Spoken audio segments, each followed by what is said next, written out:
인사할까요? 네, 반갑습니다. 네, 사랑합니다. 네,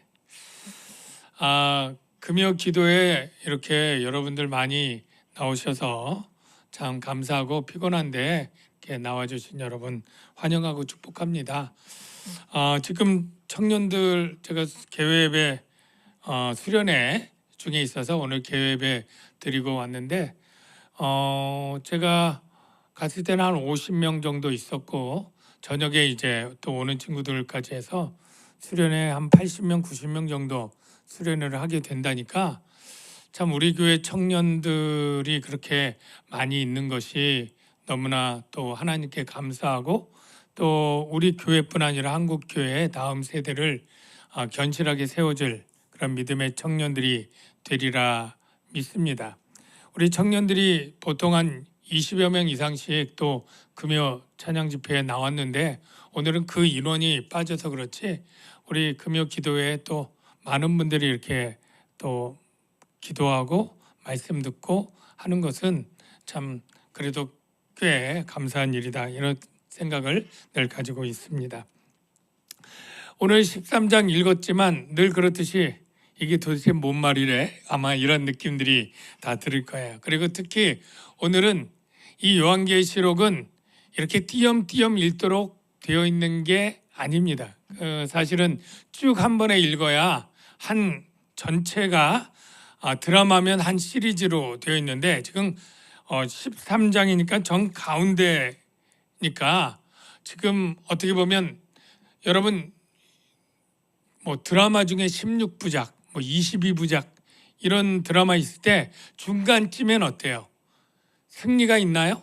오히려 이 주인공이 아주 갈등 가운데 있거나 굉장히 패배 가운데 있거나 힘든 상황 가운데 있고 마지막 끝에 갈 때 대역전과 하이라이트 절정으로 승리가 있지 않습니까? 그래서 오늘 본문은 정말로 드라마로 치면 주인공이 굉장히 수세에 몰리고 어려움을 당하는 그러한 정도의 장면이 되겠어요. 지난번에 봤을 때 용이 등장을 합니다. 용이. 이 용은 이미 요한이 예언할 때 옛뱀이고 사탄이라고 얘기를 했어요. 그런데 이 용이 바로 메시아로 상징된 이 여자가 낳은 이 아들에 의해서 패퇴를 하죠. 그래서 용이 정말로 분이 가득 차서 이 여자를 공격하게 되는데 이 여자는 바로 메시아를 품은 신약시대 교회라고 제가 얘기를 했습니다. 그리고 하나님의 보호 가운데 교회를 보호하고 있는데 이 용이 혼자 힘으로 안 되니까 같이 이 교회를 공격할 동반자, 이 동역자를 찾습니다. 오늘 본문 시작이 바로 용이 된 사탄으로 비유된 용이 바로 바다에서 나온 짐승이라고 하는 이 악한 동역자를 끌어내서 교회를 공격하는 그러한 장면이 되겠습니다. 이 개요고요. 이제 말씀을 살펴보면서 자세히 그 상징들과 비유를 좀 설명을 하려고 합니다. 오늘 1절을 한번 보겠습니다.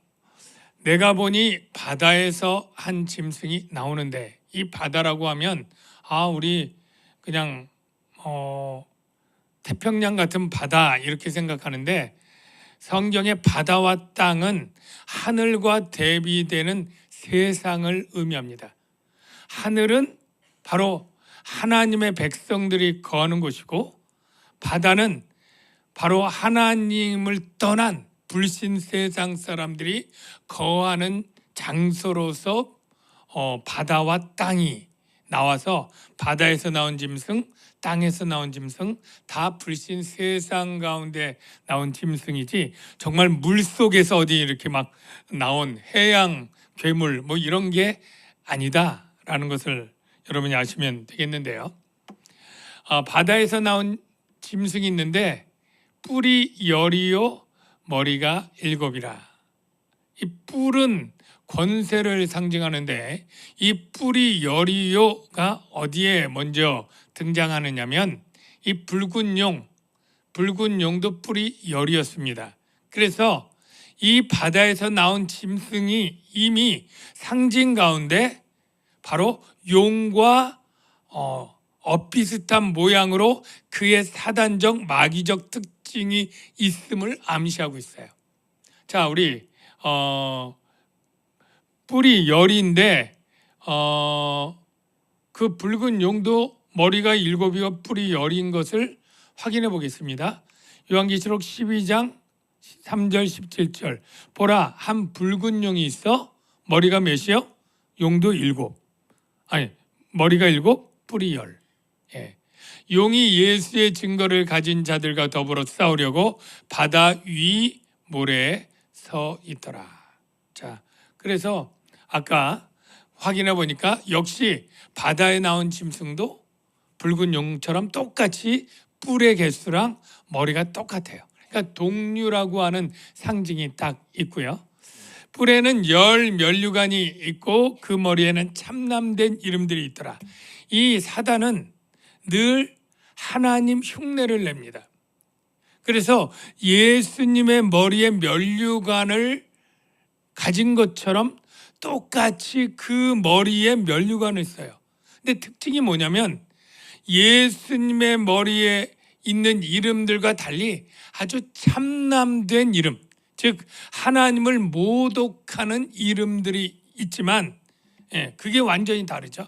그런데 겉모양은 최대한 이 사단도 하나님처럼 되려다가 실패한 자기 때문에 계속 하나님 비슷한 능력도 하나님 흉내를 내고 모습도 하나님. 원래 예수님도 그 관을 쓰잖아요. 그러니까 똑같이 관을 쓰고 그렇게 있는 존재입니다. 그런데 그 특징들이 2절을 한번 봅시다. 2절에 보니까 내가 본 짐승은 표범과 비슷하고 그 발은 곰의 발 같고 그 입은 사자의 입 같은데 용이 자기의 능력과 보좌와 큰 권세를 그에게 주었더라. 자, 정리해 보세요.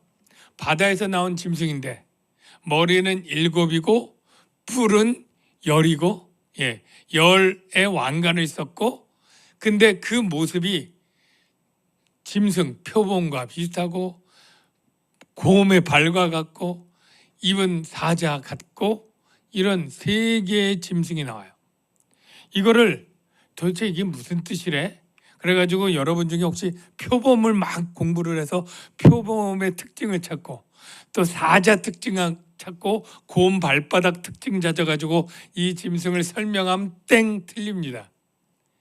이 성경을 자기 마음대로 자의적으로 그렇게 해석하면 안 돼요. 이 요한이 이 표범, 사자, 곰을 그냥 그 특징들을 생각해서 이 나라를 표현한 게 아니라 바로 유대인들, 이 요한계시록을 읽을 독자들은 이미 구약 성경을 다 잘 아는 유대인들, 그리스도인들이 대부분이에요. 구약을. 그러니까 지금 로마의 박해 시대에 있어서 로마 정부는 나쁜 놈 뭐 이렇게 얘기하면 당장 잡혀가잖아요. 로마 정부는 망할 거야 이렇게 하면 금방 잡혀가니까 그렇게 말을 못해요. 그러니까 어떻게 해요? 암호를 써야 되는데 암호가 서로 통해야죠. 그 통할 암호의 그 비밀 수첩이라고 할까요? 그게 바로 난수표를 해독하는 책이 구약 성경인 거예요. 그러니까 로마 사람들은 유대인들이 알고 율법의 이 구약 성경의 내용을 언어도 모를 뿐 아니라 내용을 몰라요. 우리가 다른 나라 정말 그 문서를 우리가 알겠어요? 일본의 옛날 책들을 알겠어요? 모르잖아요. 말도 모르고. 그런 것처럼 그 안에 있는 내용들로 서로 주고받는데 바로 구약 성경 중에 다니엘서의 예언을 다 끄집어내서 설명을 하는 거예요. 근데 다니엘이 그때 표범, 곰, 사자들을 통해서 예언한 내용이 있는 거예요. 그 내용이 바로 다니엘 7장에 있습니다. 볼까요? 여기도 보니까 여기는 좀 다르지만 짐승이 넷이 나와요. 큰 짐승 넷이 바다에서 나왔는데 그 모양이 각각 다르더라. 바다에서 짐승이 여긴 네 마리가 나왔는데 첫째 사자 같은데 독수리의 날개가 있더니 내가 보는 중에 그 날개가 뽑혔고 땅에서 들려서 사람처럼 두 발로 서게 함을 받았으며, 결론적으로 이 사자는 바벨론 나라를 상징합니다. 첫 번째. 또 보니 다른 짐승 둘째는 곰과 같은데 이 곰은 바벨론 제국 다음에 어느 제국이에요? 페르시아. 파사, 성경엔 파사라고 되어 있지만 세계사엔 페르시아 제국이죠. 바로 페르시아 제국이 곰입니다. 곰과 같은데 그것이 한쪽 몸을 들었고 그 입과 입 사이에는 새 갈비뼈가 물렸는데 본즉 다른 짐승 곧 표범과 같은 것이 있는데, 다니엘이 이 세 제국을 경험하고 쓴 게 아니에요. 성령으로 감동해서 예언하고 후대에 보니까 바로 바벨론 제국, 그 다음에 페르시아 제국, 그 다음 제국이 뭐예요?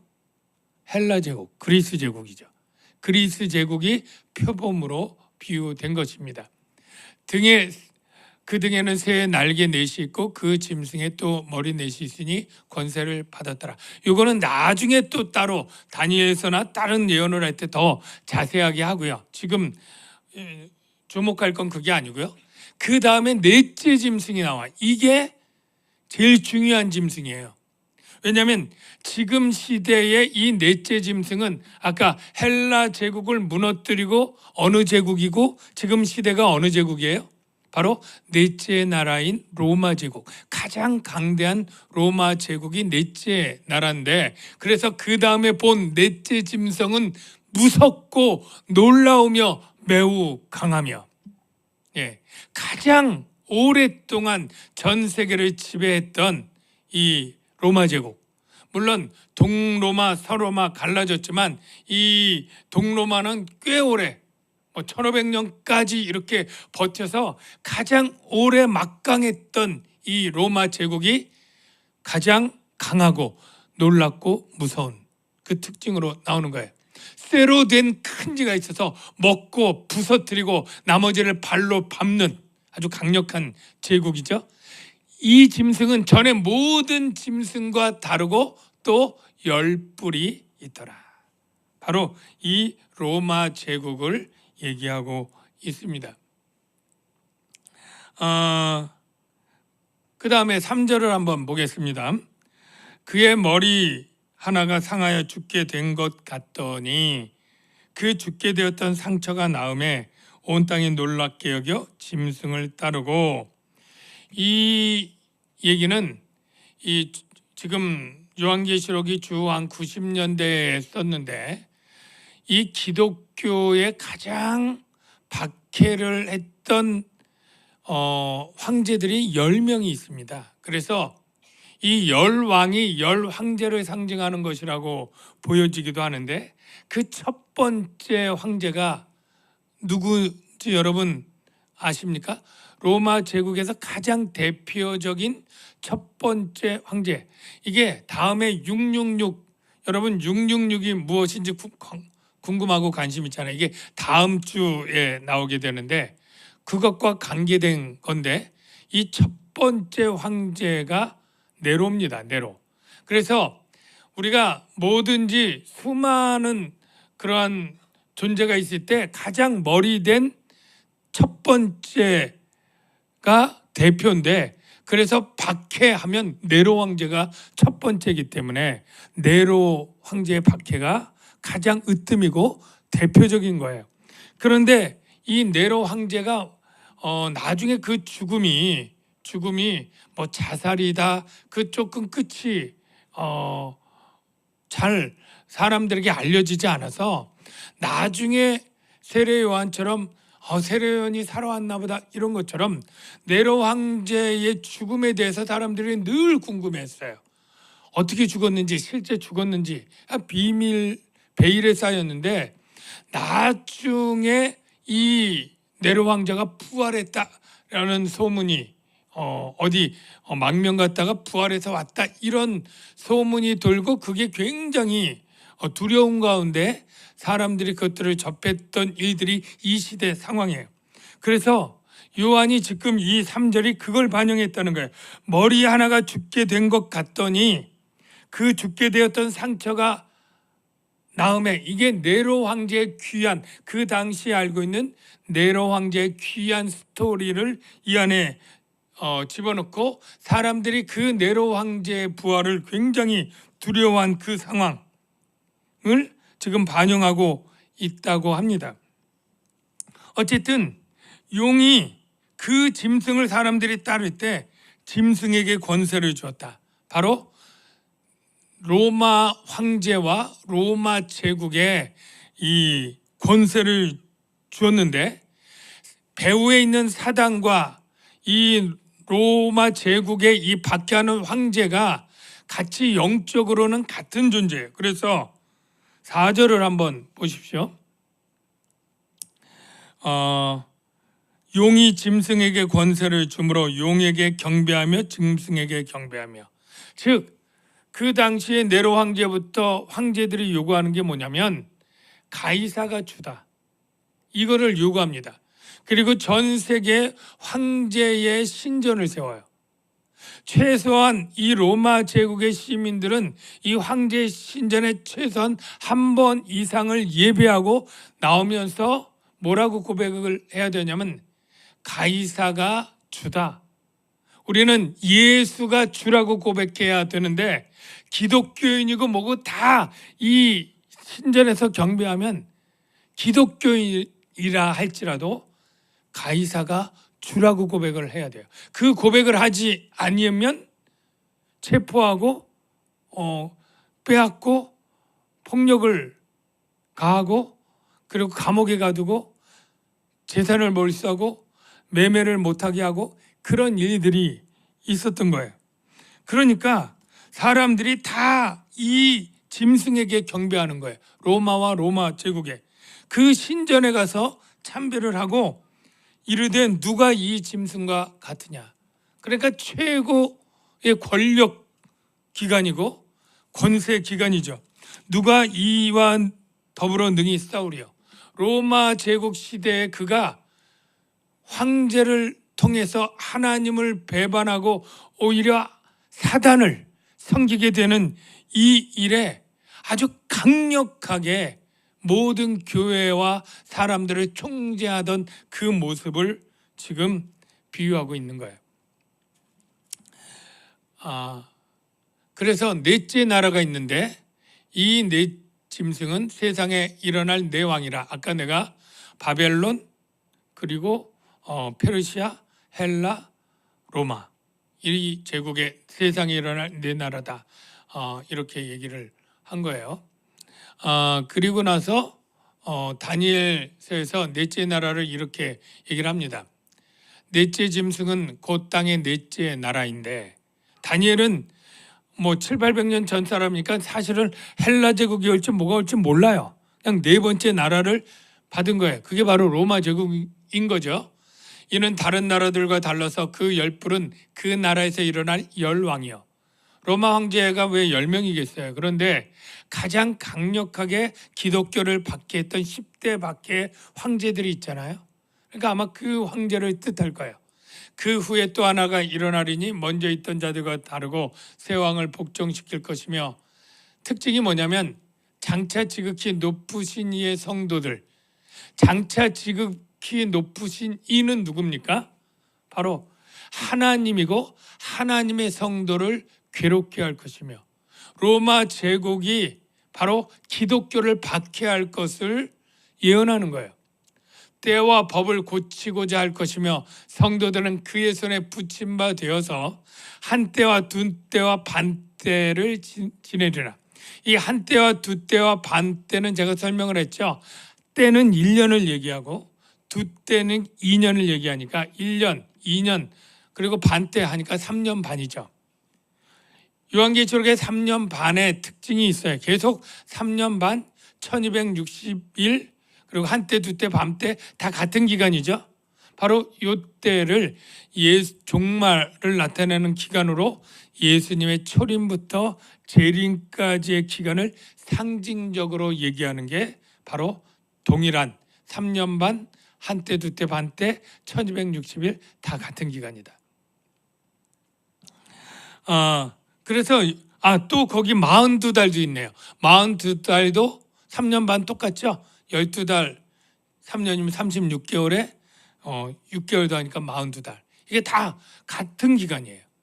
바로 예수님의 초림부터 재림까지, 즉 그 역사상 우리가 말세라고 일컫는 기간을 뜻합니다. 그래서 5절을 보십시오. 짐승이 과장되고 신성 모독을 말할 입을 받고 42달 동안 일할 권세를 받으니라. 주님 재림할 때까지 아주 특세를 하는 거죠.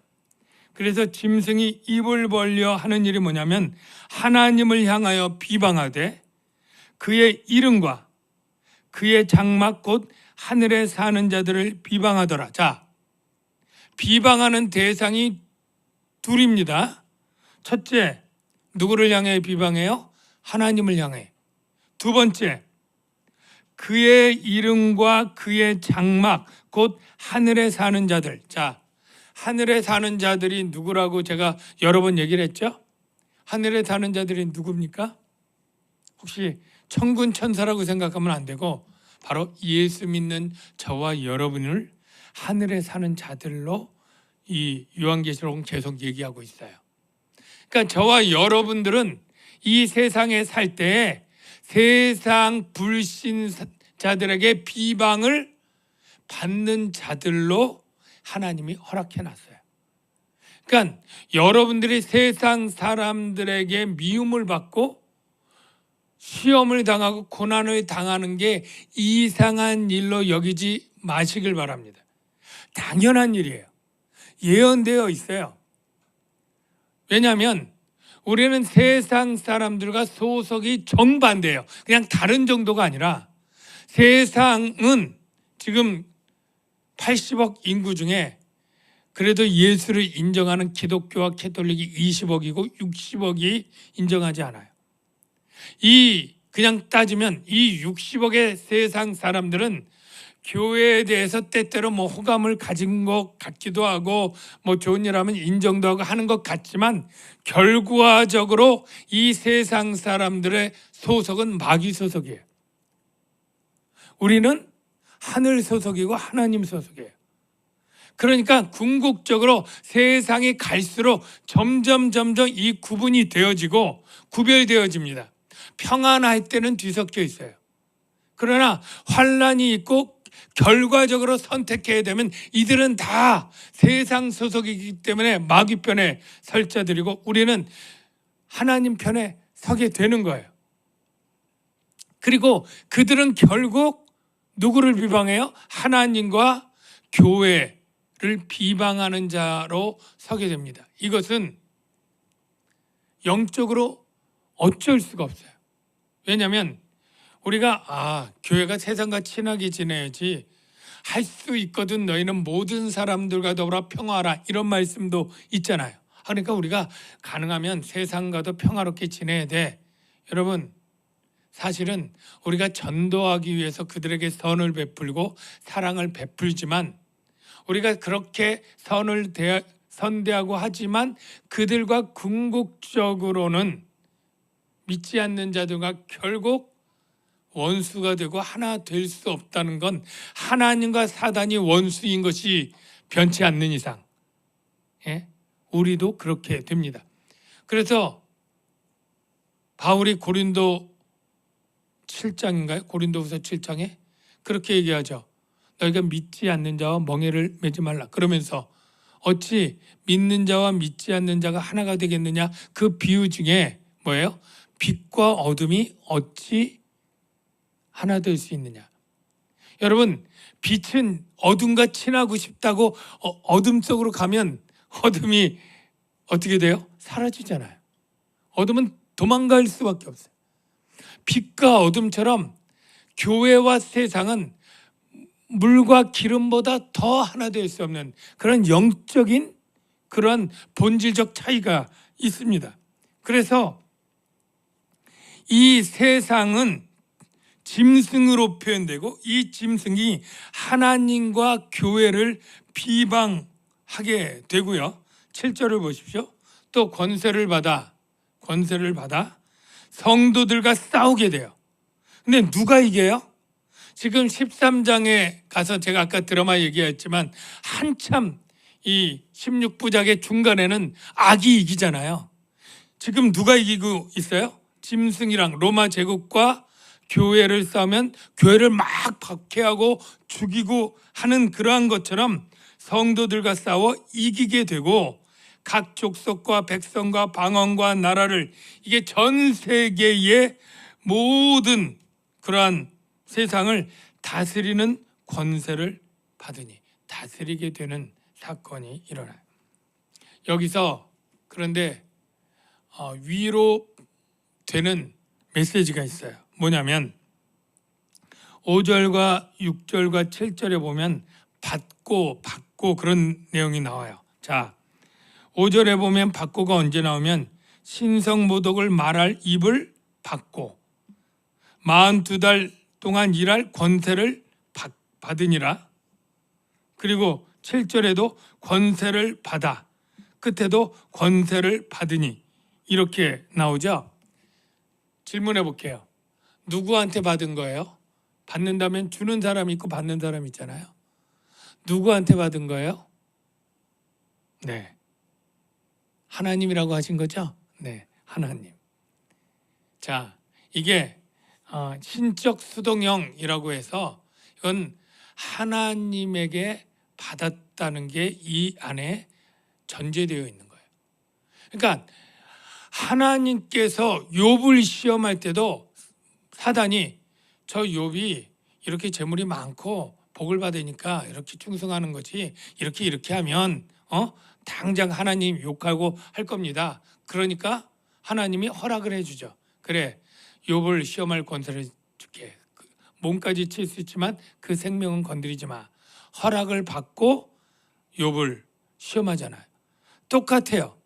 지금 성도들과 싸워 이기는 이 짐승, 바다에서 나온 짐승이 그렇게 할 기간을 하나님께 허락을 받고 기간을 정해져 있고 그리고 모든 그렇게 입을 신성 모독해도 됩니까? 허락받고 성도들 싸워 이겨도 됩니까? 허락받고 핍박해도 됩니까? 비방해도 됩니까? 허락받은 것만 하는 거예요. 그러니까 사단도 궁극적으로 하나님의 주권적 권세 아래서 그 권세를 휘두르는 거예요. 그래서 어떤 결과가 됐느냐면 8절에 보니까 죽임을 당한 어린 양의 생명책에 창세 이후로 이름이 기록되지 못하고 이 땅에 사는 자들은, 자, 하늘에 사는 자들이 아니고 땅에 사는 자들은 다 짐승에게 경배하리라. 자, 여러분, 내가 친구가 많은데 내가 잘 나가고 형통할 때 어느 친구가 참다운 친구인지를 몰라요. 그런데 내가 병들고 부도나고 망하게 되면 그때서는 참된 친구만 남고 그냥 나를 통해서 이익을 받고 즐겁게 놀고 도움을 받고 이런 걸 바랬던 친구들은 참된 친구가 아니까 자기에게 손해가 닥칠까 해서 다 슬쩍슬쩍 도망가고 떠나게 되고 내가 어려움을 당할 때 참된 친구가 나오지 않습니까? 하나님께서 이렇게 마귀를 통해서 환난을 주는 이유가 있어요. 뭐냐면 이 환난을 통해서 하나님이 시험에서 금과 금 맥기라고 할까요? 참금이 무엇이고 맥기된 금이 무엇인지, 참된 믿음의 사람이 누구고 거짓 믿음의 사람이 누구인지를 구별하는 거예요. 우리가 불을 세게 불을 태워야 참 금은 그 안에서도 금으로 빛날 것이고 불순물, 금 도금하고 금 비싼 것들은 다 녹아 태워지고 없어지는 것처럼 바로 지금 이 사단의 역사가 강력할 때 하나님을 믿는 자들은 그때도 믿음을 지켜내고 버텨요. 인내하는 거죠. 예?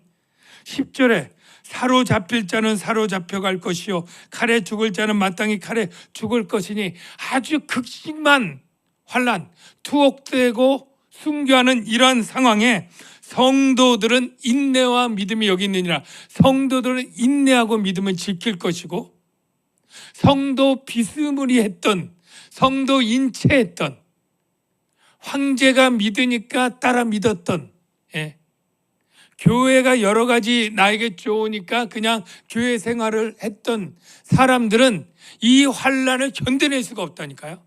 내가 이럴 거면 못하러 교회 다녀. 그냥 유대교로 돌아가지. 아니면 그냥 불신자로 살지. 내가 매매도 못하고 가난해. 거기에다가 예수 믿는다고 내가 투옥도 당하고 죽을 위험에 있어? 그럴 예수를 내가 뭘 믿어? 내가 행복하게 살려고 믿는 거지. 이렇게 고난당하면서 믿을 필요가 뭐가 있어? 이렇게 하고 다 떠나게 된다는 거죠. 그래서 성도들의 인내와 믿음이 여기 있느니라. 이스라엘 백성이 광야 생활을 했던 이유가 있죠. 바로 하나님이 네 마음이 어떤지를 알려 하심이라. 네가 여호와를 경외하는지 안 하는지 알려 하심이라.